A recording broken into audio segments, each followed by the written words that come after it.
প্রব্রাজিকা মোক্ষপ্রাণা মাতাজির কিছু কথা যা আপনার জীবনকে সর্বদা আনন্দে রাখবে। কারো কাছে কিছু চাইবে না, মনে মনে মানুষের কাছে ভালো ব্যবহার, ভালো কথা, ভালো কাপড়, ভালো খাবার কিছু চাইবে না, আশা করবে না। জগৎ তো ভগবানের, ভগবান যদি দেন হবে। যে কাজই করো সবসময় ইষ্টমন্ত্র জপ করবে। যখন পায়খানা পরিষ্কার করছো তখনও রিপিট দি হোলি নেম। যখন কাজের মধ্যে বকুনি খাচ্ছ তখনও গুরুর বা ইষ্টের চিন্তা করো। দেখো কিছু পাও কি না। পাবেই পাবে, পাবেই পাবে, পাবেই পাবে। যত্ন ও অভ্যাসের দ্বারা মনকে বশীভূত করতে হবে। মন বশীভূত না হলে জপে মন স্থির হবে না। মন স্থির না হলে জপের দ্বারা মনের গভীরে যাওয়া যাবে না। মনের গভীরে না ঢুকলে কিছু লাভ করা যাবে না। লাভ করা কি যায়? সামনে একটা কালো পর্দা ফেলা আছে, তাকে সরানো যায় না। মনকে কোনো রকম ট্রেনিং দেওয়া হয়নি, তাই এই মনকে রক্ষা করতে হলে খুব যত্ন ও অভ্যাস করতে হবে। ভালোবাসা আনতে চেষ্টা করো।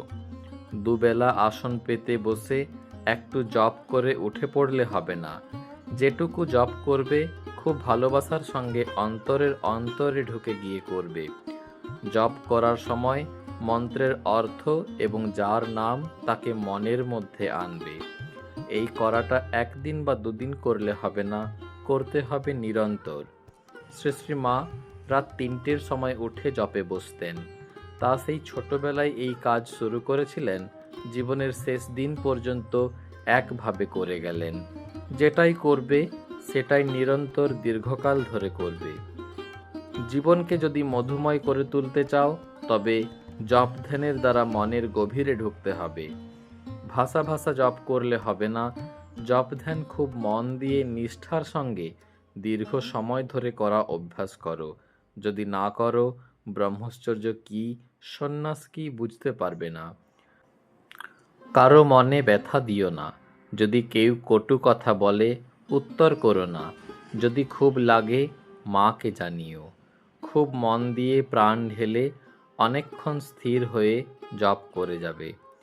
জপ যখন ঠিক ঠিক হবে তখন অন্তরের শক্তি জেগে উঠবে।